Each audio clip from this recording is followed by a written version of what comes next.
रऊफ टॉसा साहब ने ऐसे कहा कि पाकिस्तानी सियासत बड़ी अनप्रिडिक्टेबल रही है। आपको क्या लगता है, नवाज शरीफ हमेशा बड़े लकी रहे हैं कि अगर किसी मुसीबत में फंसते भी हैं, क्योंकि जैसा इन्होंने कहा कि हर 2 से 3 साल के बाद ये किसी बहुत बड़ी मुसीबत में फंसते हैं लेकिन उसके बाद सुर्खरू हो जाते हैं, तो आपको क्या लगता है ये उनकी किस्मत है या फिर इदारों की खूबसूरती है कि वो बड़ी इजीली उससे बाहर आ जाते हैं? देखिए, मैं समझता हूँ कि अगर पाकिस्तान के आप हालात जिसका खुलासा सभी तस्करा कर रहे थे, पाकिस्तान की सियासत के बहुत से जो है वो पहलू हैं। पाकिस्तान की सियासत में एस्टेब्लिशमेंट का किरदार है, पाकिस्तान की सियासत में सियासी जमातों का एक अपना किरदार और उनका एक रवैया है। कभी सियासी जमातें एस्टेब्लिशमेंट के खिलाफ मैदान में उतरती हैं, कभी उनके साथ मिलकर हुकूमत साजी में जो है आगे बढ़ जाती हैं। तो ऐसे माहौल के अंदर या जहाँ इस किस्म की सियासत हो, वहाँ कुछ भी कहना बड़ा मुश्किल होता है।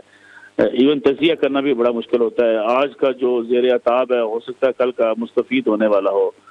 तो मियां नवाज शरीफ सियासत के पुराने खिलाड़ी हैं। तो 1981 से वो सियासत में एक लीडर के तौर पर मर्ज हुए, फिर उन्हें एस्टेब्लिशमेंट के साथ मिलके सियासत में आगे बढ़ने का मौका मिला।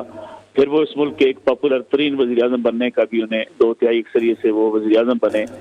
इस रीजन के अंदर अगर देखा जाए तो नवाज शरीफ एक सीनियर तरीन सियासतदान शुमार किए जाते हैं।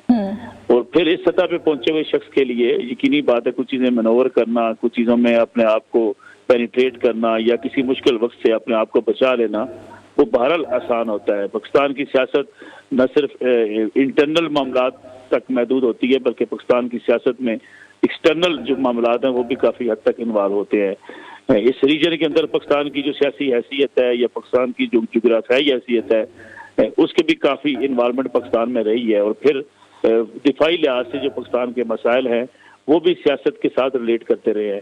तो ये कहना कि इमरान खान हो या नवाज शरीफ हो या चौधरी बरादरान हो, कभी ये ज़ेर ताब होते हैं तो कभी ये अपनी जगह बनाने में कामयाब हो जाते हैं, उसकी बुनियादी वजह यह है कि यही पाकिस्तान की सियासत में अगर इतने उतार चढ़ाव ना होते तो बहुत सारी चीजें आपको ऐसे नजर ना आती। ठीक, आपने बिल्कुल सही कहा।